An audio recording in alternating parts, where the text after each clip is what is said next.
Selamat pagi anak-anak. Hari ini kita mau belajar bersama-sama pada bab 2, tujuan Tuhan menciptakan aku. Sebelum kita belajar, kita mau bersama-sama berdoa.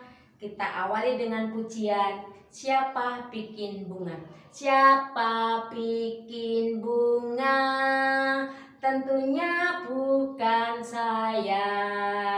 Siapa bikin bunga? Tak lain Tuhan saja. Siapa bikin bumi? Tentunya bukan saya. Siapa bikin bumi? Tak lain Tuhan saja. Siapa bikin hewan? Tentunya bukan saya. Siapa bikin hewan? Tak lain Tuhan saja. Lipat tangan, tutup mata, kita berdoa. Kami bersyukur Tuhan untuk berkat Tuhan, kasih Tuhan senantiasa kepada kami. Kami diberi kesehatan sehingga kami dapat belajar bersama-sama dengan teman-teman kami, dengan guru-guru kami. Kami menyerahkan Tuhan pelajaran kami hari ini. Tuhan berkati kami semua supaya kami dapat mengikutinya dengan baik, sehingga kami dapat mengerti dan memahami setiap pelajaran yang disampaikan guru kepada kami. Di dalam nama Tuhan Yesus Kristus kami bersyukur dan berdoa. Amin. Bagian 3, kita belajar untuk dikasihi Tuhan. Nah, dalam pelajaran ini kita akan belajar di mana Adam dan Hawa telah melanggar perintah Tuhan, sehingga Tuhan mengusirnya dari Taman Eden. Kita akan perhatikan video pelajaran ini bagian 3 tentang untuk dikasihi Tuhan.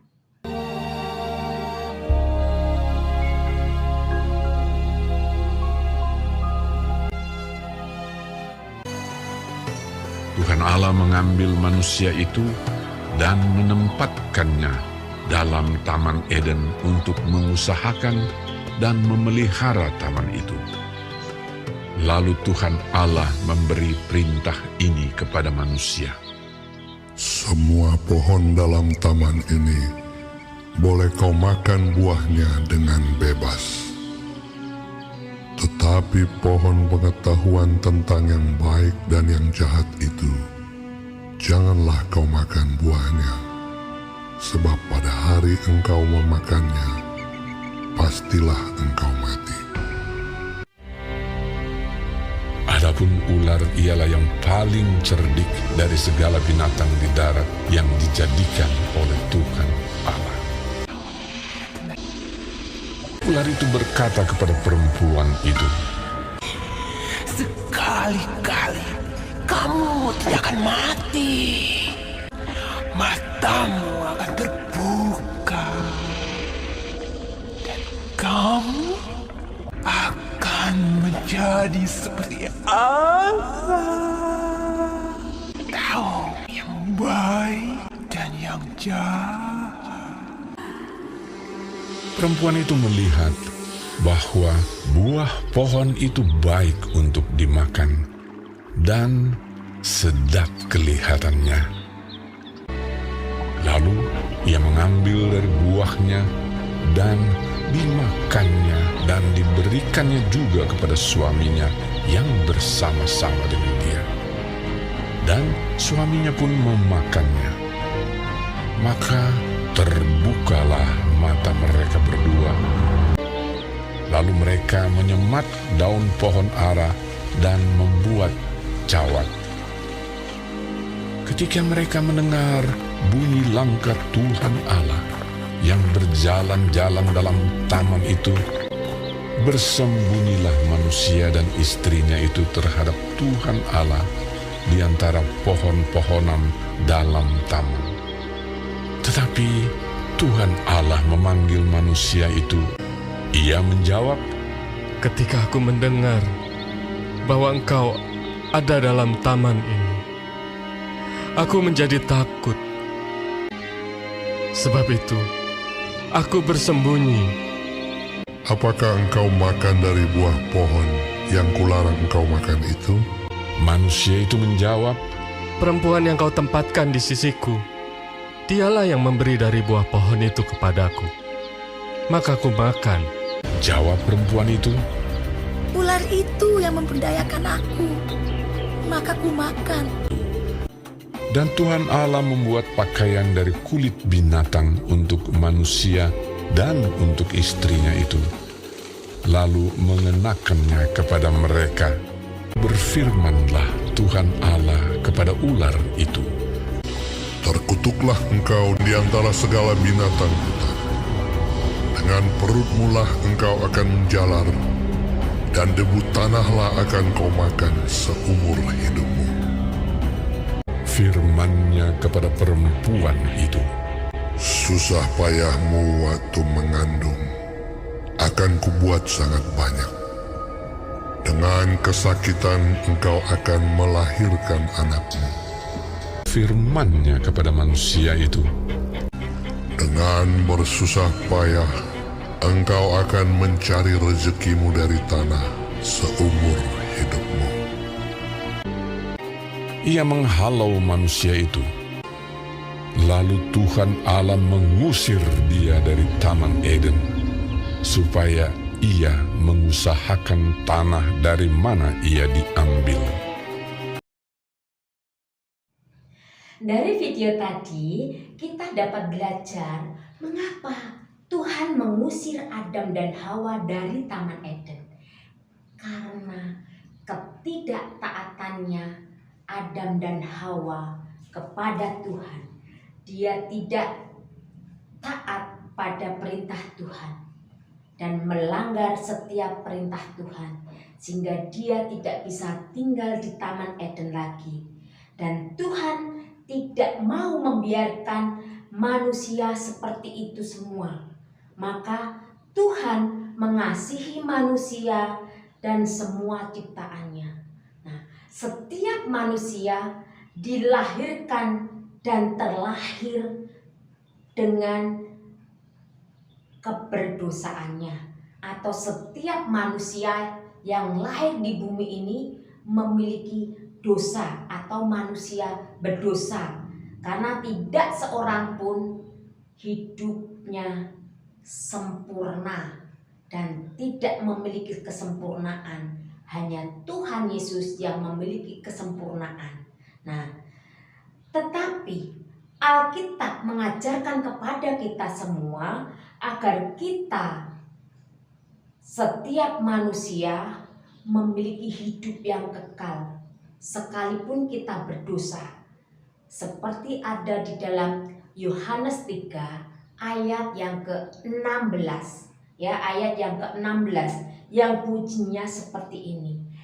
Karena begitu besar kasih Allah akan dunia ini, sehingga ia telah mengaruniakan anaknya yang tunggal, supaya setiap orang yang percaya kepadanya tidak binasa, melainkan beroleh hidup yang kekal. Itu janji Tuhan kepada kita manusia berdosa yang mau meminta pengampunan sama Tuhan. Karena kasih Tuhan melebihi segalanya, ya, melebihi semua apa yang ada di dunia ini. Dan untuk itu Tuhan mati di kayu salib menggantikan kita yang berdosa. Dan Tuhan yang memiliki kesempurnaan. Tuhan mengasihi kita meskipun kita orang berdosa, karena kita mau memohon pengampunan kepada Tuhan. Dan kita diciptakan untuk menerima kasih Tuhan yang sempurna, yang diberikan kita melalui Tuhan Yesus sebagai juru selamat manusia. Memuliakan Tuhan bagian yang keempat. Di sini kenapa kita harus memuliakan Tuhan?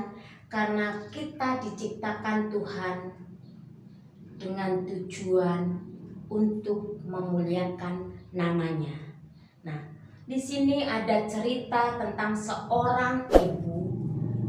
Di masa tuanya, dia memohon kepada Tuhan agar diberi seorang anak laki-laki.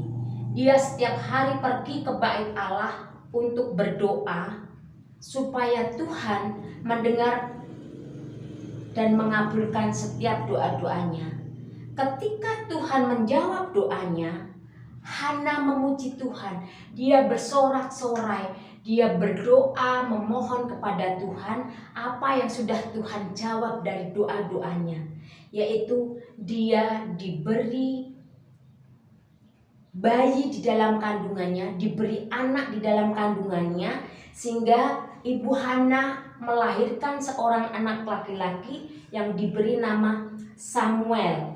Dan mengapa dia memuliakan Tuhan? Seperti ada di dalam 1 Samuel ayat pasal 2 ayat yang ke-1, dia bersukacita seperti ini bunyinya. Hatiku bersukaria karena Tuhan. Itu pujian dan doa Ibu Hana. Ketika itu Ibu Hana melahirkan bayi laki-laki dan dinamai Samuel. Suami Ibu Hana bernama Elkana. Nah, ketika itulah Ibu Hana memuji Tuhan dan memuliakan Tuhan. Nah, selain itu ada cerita yang lain. Pada saat itu Ibu Rut juga melahirkan seorang anak laki-laki dan menamai anak laki-laki itu Obed. Nah, Obed ini anak Ibu Rut bersama dengan Bapak Boas. Jadi suaminya Ibu Rut, ayahnya Obed ini bernama Boas. Nah, dan banyak perempuan-perempuan lain yang memuliakan Tuhan. Dan dia berkata, terpujilah Tuhan yang telah rela menolong engkau pada hari ini dengan seorang penebus. Artinya dia bersukacita karena seorang penebus telah lahir, yaitu Yesus Kristus ke dunia ini. Nah, dan para gembala menyambut dengan sukacita dengan kabar baik yang disampaikan karena juru selamat dunia telah lahir di Bethlehem. Para malaikat dan bala tentara surga bersorak-sorai menyambut kelahiran Yesus di dalam palungan, dan mereka tetap memuji dan memuliakan Tuhan.